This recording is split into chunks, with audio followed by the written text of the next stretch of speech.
vocês? Pra quem não me conhece ou não lembra de mim, eu sou a Thalia Gabi, do canal Thalia Gabi, e tô aqui mais uma vez contigo no canal Contrate um Aluno da URGS. Hoje a gente vai conversar um pouquinho sobre vestibular, isso mesmo, então se tu tá aí querendo ser um aluno da URGS e quer saber um pouquinho mais sobre a prova de literatura e sobre o que vai ser cobrado esse ano, vem comigo que é sobre isso que eu vou falar. Mas antes de mais nada, te inscreve aqui no nosso canal, ativa as notificações porque vão ter muitos outros vídeos que com certeza vão ser tão interessantes para ti que quer ser um aluno da URGS, quanto para ti que já é também um aluno aqui da Universidade Federal do Rio Grande do Sul. Além disso, dá uma visitada lá nas nossas redes sociais que também estão aqui na descrição desse vídeo, que eu tenho certeza que tem muito conteúdo legal para ti.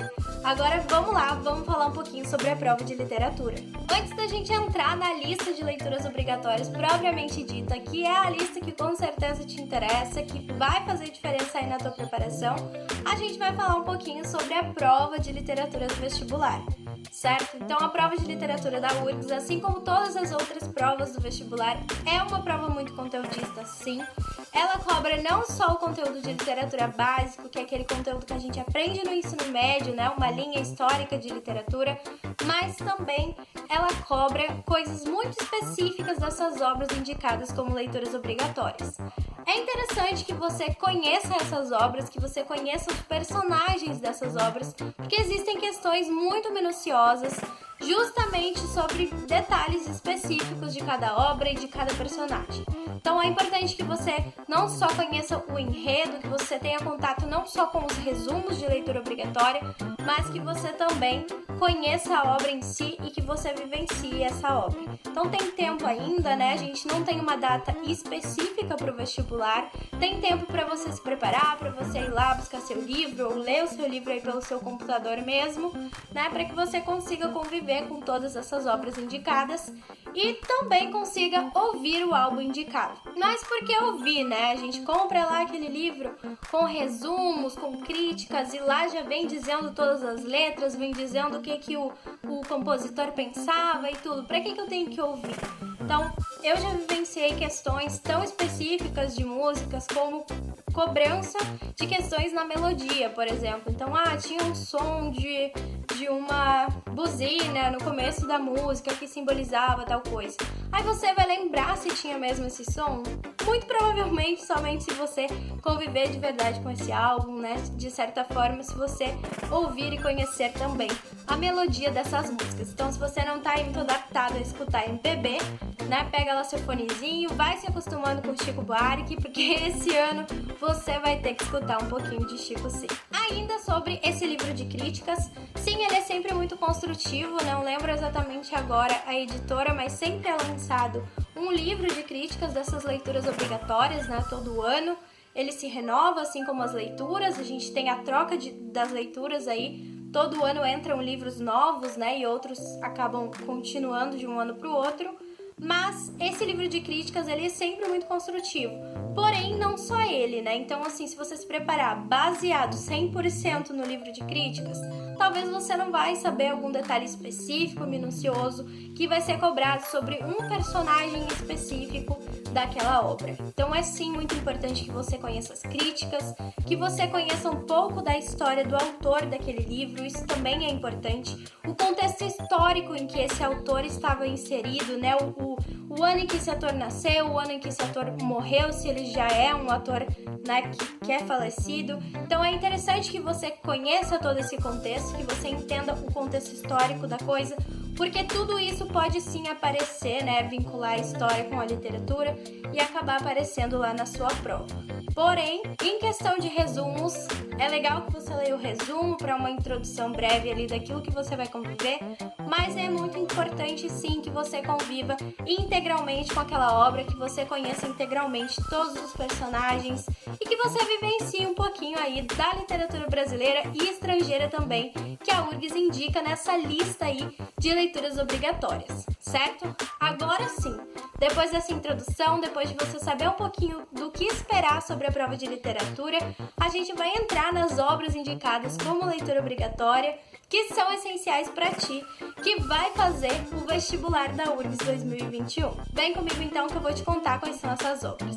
Sobre os livros presentes na lista de leituras obrigatórias do vestibular da URGS de 2021, a gente pode começar falando do Caderno de Memórias Coloniais de Isabela Figueiredo. Esse livro ele é contado inteiro sob a visão de Isabela, que nasceu em 1963 e se mudou para Portugal em 1970, na época da descolonização. Esse livro ele é como se fosse uma carta de Isabela para o seu pai e ele traz denúncias de coisas importantes da época, como por exemplo a exclusão da população negra local, a questão de trabalhos subalternos e mal remunerados e também a questão do racismo. O segundo livro da lista é o livro Ponciá Vicêncio, de Conceição Evaristo. Esse livro ele conta a história da infância à vida adulta da personagem, relacionando momentos reais a momentos fictícios.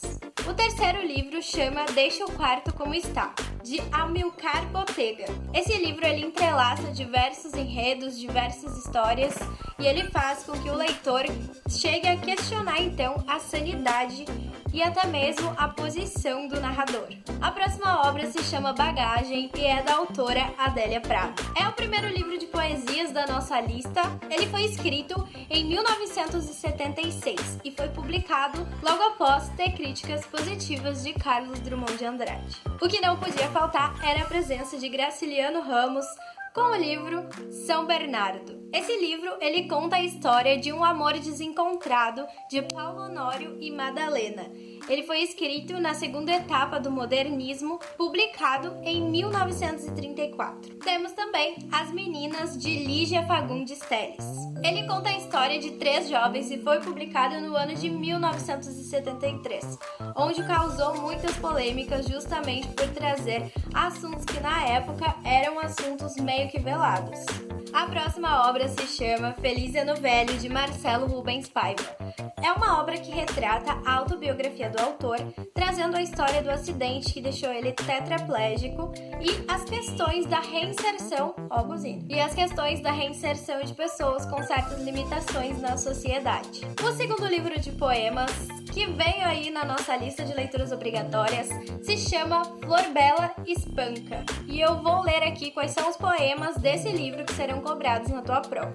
O primeiro poema se chama Fanatismo, o segundo, Hortas Rubras, o terceiro se chama Eu, o quarto, Vaidade, o quinto, Lágrimas Ocultas, o sexto, A Minha Dor, o sétimo, Suavidade, o oitavo, Se Tu Viesses Me Ver, o nono, Ser Poeta, o décimo, Fumo, o seguinte, Fremito do Meu Corpo, Realidade, Súplica, Doce Certeza, Quem Sabe, A Mulher 1, A Mulher 2, Amiga, Ódio, Amar, O Maior Bem e Neurastenia. A próxima obra é do lendário Machado de Assis e se chama Papéis Avulsos. Esse livro ele é composto por 13 contos, foi lançado em 1882 e é considerado um dos melhores livros da história de Machado de Assis. Caminhando para o final, a gente tem Úrsula, de Maria Firmina dos Reis. Esse romance ele foi escrito em 1859 e foi o primeiro romance publicado por uma mulher no Brasil. A última obra escrita é Hamlet, de William Shakespeare. Entre as obras de Shakespeare, essa foi a que ganhou maior destaque. Conta a história de um príncipe que busca vingar a morte do seu pai com uma densa narrativa de conflitos familiares. Depois, então, de falar sobre essa longa lista de leituras obrigatórias, agora vamos falar um pouquinho sobre o álbum do qual você precisa conhecer tanto a crítica quanto ouvir as músicas, certo? E o álbum indicado desse ano é de Chico Buarque. É um álbum curto composto por 10 músicas. Ele foi lançado em 1971. Essas músicas elas foram compostas entre o período de exílio de Chico lá na Itália e sua volta para o Brasil. Vai ficar aqui na descrição o link do álbum completo para você ficar ouvindo ele e se acostumando aí com as letras das músicas de Chico Buarque. Agora que você já sabe o nome de todas as obras e um pouquinho do que se trata cada uma delas, além de conhecer também o nome do álbum e o autor dele, você pode já começar a conviver com essas obras incríveis. Eu preciso dizer para vocês que não só é um momento de esforço, claro, porque a gente vai estar também absorvendo conteúdos, estudando enquanto está lendo esses livros, mas é também um momento muito prazeroso e talvez é um momento também de descontração para você aí vestibulando, que tá vendo aqueles conteúdos densos lá, né, de química, de biologia, de história, e aí você pega uma obra dessas para ler, você acaba não só aprendendo e se preparando para a prova, mas também se distraindo um pouco. Acredito que conviver com a arte é sempre muito prazeroso, né, e nos traz aí boas vibrações, além de nos ajudar a ser aprovados na Universidade Federal do Rio Grande do Sul. Eu espero de verdade que esse vídeo tenha te ajudado. Se ele te ajudou, não esquece de deixar o teu like no vídeo. Se tu ainda não é inscrito aqui no nosso canal, te inscreve. E outra, vai dar uma conferida nas nossas redes sociais, porque lá no nosso Instagram tem muitas dicas ótimas pra ti que tá aí já na faculdade ou que tá no teu período pré-vestibular. Além disso, tem também o nosso TikTok que tá aqui na descrição do vídeo, certo? Se você quiser também conhecer um pouquinho mais do meu trabalho, o link do meu canal tá aqui na descrição, junto com o canal do Victor, que é o outro apresentador aqui, vocês já devem conhecer, certo? Fiquem aqui com a gente, não se esqueçam de se inscrever no canal e ativar as notificações. Tchau, tchau! Até a próxima!